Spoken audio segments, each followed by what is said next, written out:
Hey, welcome back to another episode of the She's Making an Impact podcast. I'm your host, Rachel and Ngom. Today, we're talking all about branding from the lens of creating your values. So a lot of us have been doing branding, thinking, colors, fonts, logos, making it pretty and that kind of thing. But we're diving in with my guest, Ashlee Sang, who is going to challenge you a little bit and help you stand out by focusing on your values and your beliefs so you can make a greater impact that way with your branding and your messaging. So Ashlee's incredible. Side note, she lived in Senegal. She's married to a guy from Senegal, just like me. Lives in Central Illinois, worked at a nonprofit, became an accidental entrepreneur. So I'm like, me and Ashlee, we get each other. We got that connection. She's a great person that you get to learn from today. So I'm excited. Let's dive in. Hey, Ashlee, welcome to the show. Thanks so much for having me. I'm super excited. So why don't we start off? Just tell us a little bit about you and what you do. Sure. So I work with visionary founders, people who have a really clear vision of what they want to build in the world, and they either have trouble communicating it to the people that they want to serve, or they don't quite know how to make that vision a reality. So I jump in with brand messaging strategy and marketing consulting to really make their vision that much closer and have them be able to accomplish their impact goals. Awesome. Yeah. And that's what I do on a day-to-day basis. How'd you get into that? I am an accidental entrepreneur. Welcome like to the club. Yeah, so many people, right? I feel like most of us are. And so I actually come from the international development and nonprofit sector. I was in Senegal, which you know and love. I was there for 4 years. And that's really where I learned about communications, sort of on a massive scale, donor communications, internal communications, media relations, all the things that have to do with the words and the stories that businesses tell. Yeah. And then when we moved to the States, I sort of learned all about local grassroots community building communications. And I got into the social impact sector as a conscious consumer. So I didn't even know Business for Good existed until as a consumer, I learned about it. And then when I took my business full time, I just decided, you know what, that is the type of brand that I want to build. That's the type of brand I want to work with. Yeah, I love it. What nonprofit were you working with in Senegal? So it's called Tostan.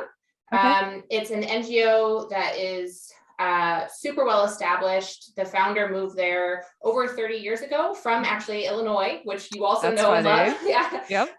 And she just never looked back. And she speaks better Wolof than my husband does. And that's wild. She's a really, really amazing founder. I started off as her assistant. And that's pretty cool. Yeah, it was cool. A friend of mine, we went to school together in Champaign. She moved to Senegal, got married to a Senegalese. Her Wolof is amazing.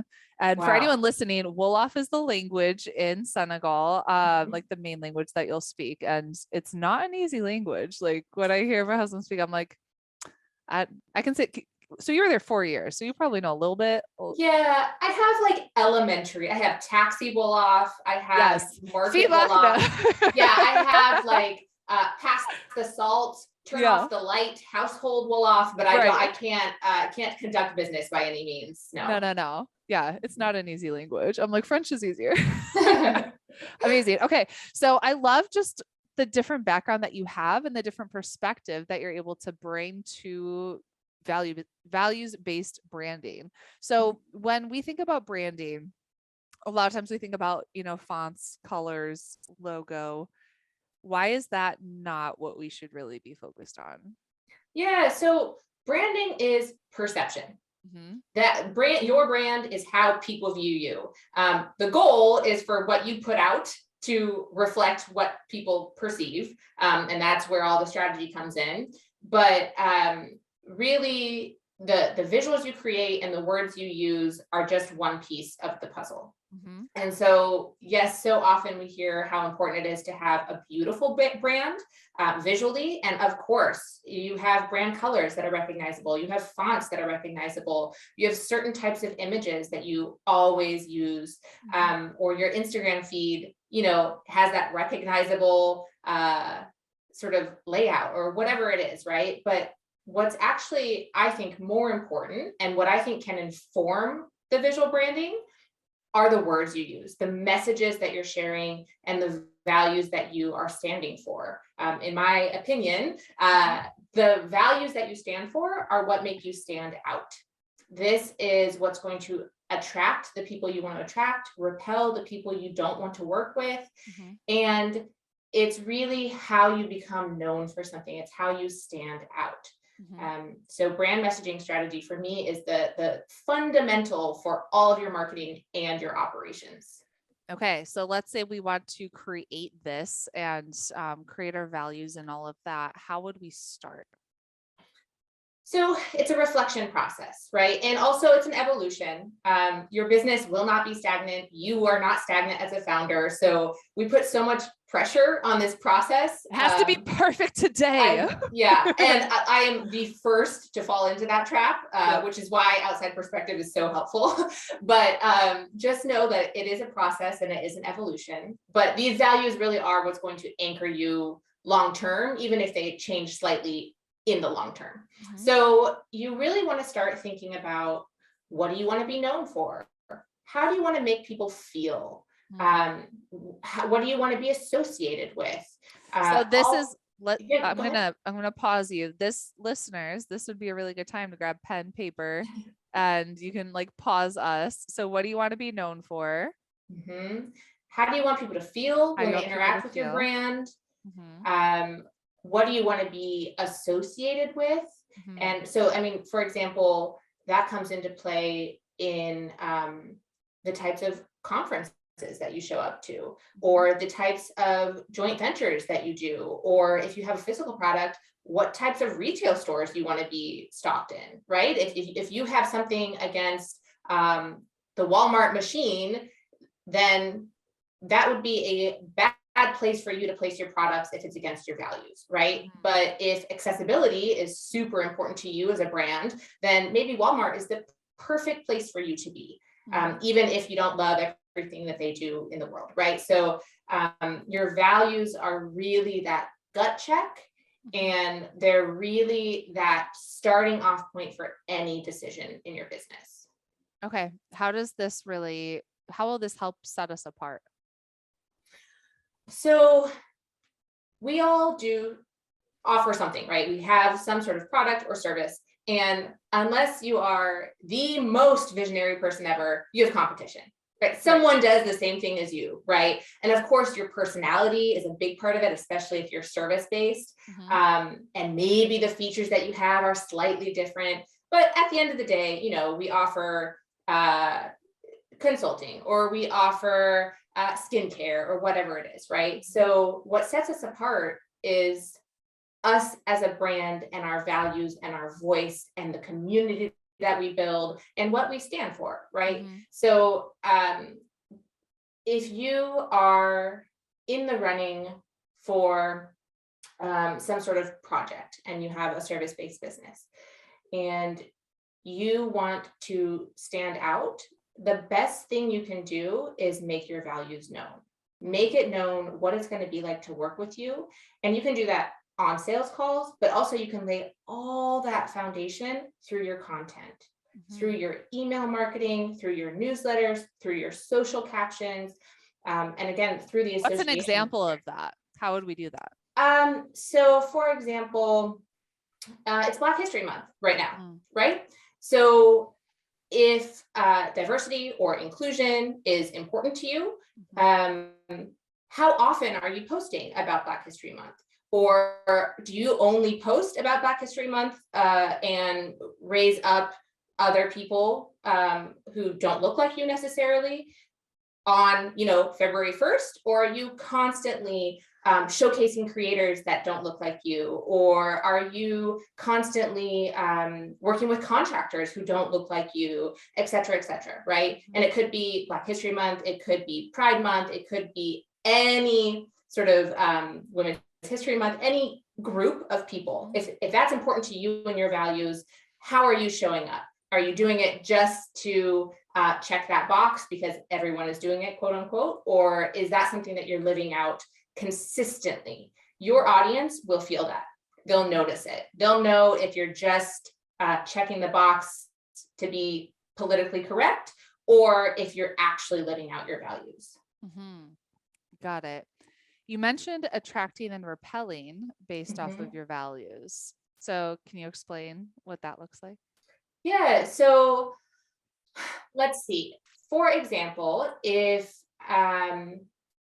transparency is really important to you and your business, you are going to be attracting people who want to know exactly what your supply chain is, exactly how much you pay your employees, exactly how much revenue you make, whatever level of transparency you want to share. You're going to be attracting people who care about that. At the same time, some people are like, that is too much information. I don't want to know behind the scenes of your business. I want to maintain this sort of veil of professionalism, or I want to look up to you as this brand that's sort of untouchable, right? Mm-hmm. So you would be repelling people who don't want that level of intimacy with you and your business. Maybe they're coming to you just because of the amazing thing that you sell, not because of the process behind it.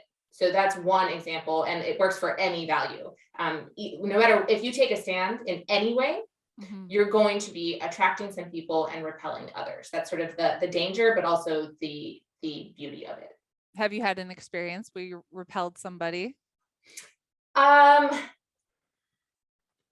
can't think of one specifically for me, but it would be as simple as I have a newsletter, right? And I share lots of feminist news and eco news and all the things that I care about.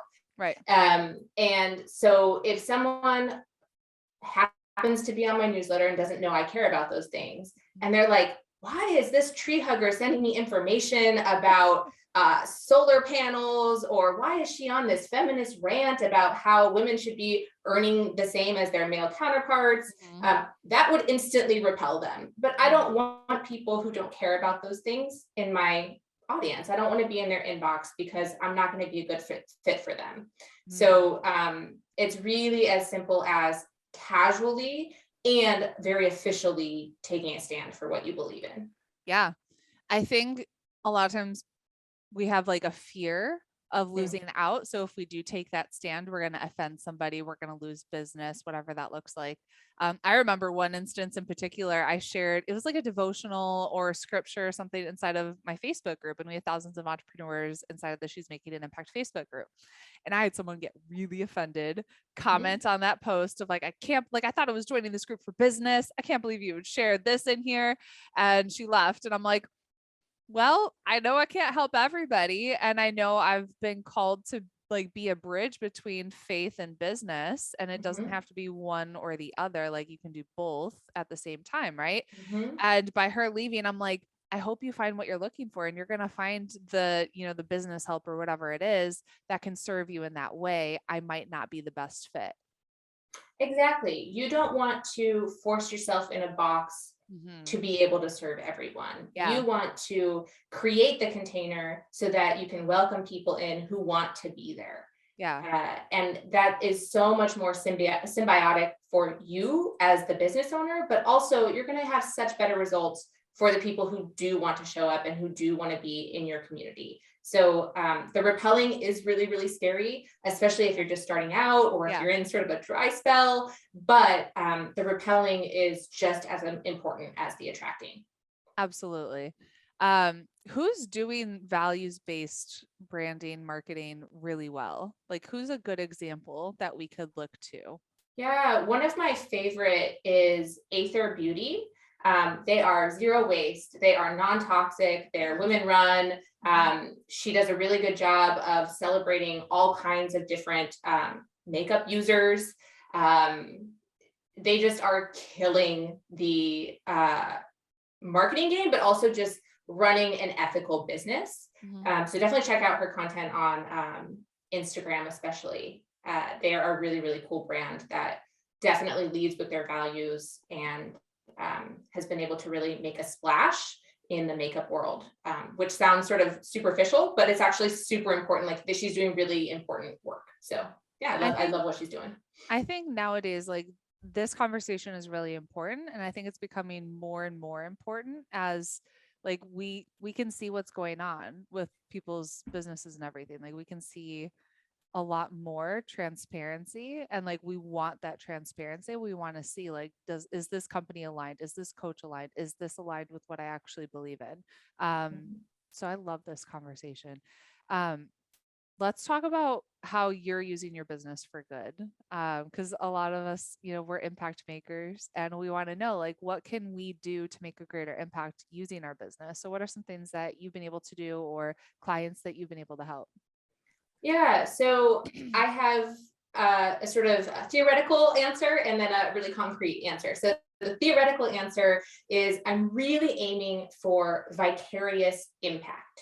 So I don't have to be the visionary, the one that has this amazing mission, who's employing all these women in this underserved community, or who's creating zero waste makeup, right? Like I don't have to be the visionary, but if I can grow these brands from the inside out, give their founders confidence to show up consistently, and give them the words that they need to make it clear the mission that they're on, then I am having vicarious impact, because these brands are having impact and it trickles down to me and I'm sort of pushing it up toward them. And it's just this beautiful cycle of vicarious impact. That's the goal. Yeah. But then concretely, I also am, for example, a 1% for the planet member. So 1% of my revenue every single year goes to support an environmentally conscious nonprofit.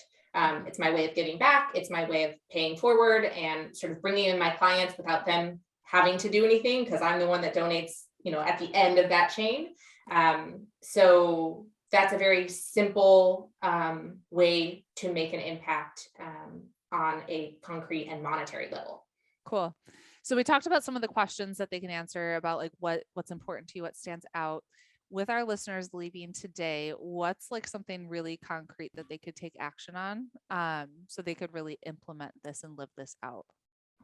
Yeah, so I actually have an entire 5-day mini intensive coming up called Live Out Your Brand Values. So perfect. Yeah, it's ashleesang.com/values. And so it's like a whole thing around it. But essentially, sit with yourself and your team if you have one, but especially you, the founder, the business owner, sit and think about your values. Maybe you did establish them at the very beginning of your business because you knew you were supposed to have one tiny blurb on your about page that says your values, right? Sit with those and think, is that still relevant to the business that I want to run and the impact that I want to have? If not, reevaluate. If so, think about, how am I able to implement that? Think about your marketing. Think about something as simple as your email signature. Do you have a quote? Do you have a scripture, for example? Do you have a link to 1% for the planet? How are you living out your values in something as simple as an email signature or your newsletter or any other marketing mechanism? Also think about your operations. Pricing is so big and such an immediate connection to your values. If inclusivity is important to you, maybe you need to be a lot more affordable than all these coaches who say, charge your worth, max out as much as you can charge. Maybe that is not the model for you. Or maybe you have one high ticket offer so that you can serve really deeply and long-term, but you have some lower ticket offers to be able to really live out that accessibility, inclusivity value, right? So these are the questions that you can ask yourself in every single facet of your marketing and every single facet of your operations. Cool. I love that. What's one of the best books you've read? So let's see, I hop around so much with books. Me too. This is not business related at all, but one of the most insightful books I've ever read is called Taking Charge of Your Fertility. Even if you have no plans of making babies, it is such a powerful book for every woman to read, to understand what goes on with her body every single month. Yeah. So highly recommend that book if you have female parts. Yeah. And then another book that really made an impact on me is called All About Love. It's by Bell Hooks. And I actually thought it was going to be fiction or like a memoir of her love life. And it was not. It was this like philosophical short book about how love and relationships play out in every facet of society. It was really interesting. And there are some really good sort of like soundbite quotes in that book. So highly recommend that if you're looking for a little bit of like philosophy in your life. Cool. Where can we connect with you? So ashleesang.com is the hub. Ashlee with 2 E's, sang like sang a song. And then I'm most active on Instagram at Ashlee Sang Consulting and LinkedIn just under my name. So yeah, definitely DM me. I love to chat and get a peek behind people's businesses. Amazing. Well, thank you so much, Ashlee, for being on the show and adding value to our audience. I really appreciate it. Yeah, thanks so much for having me.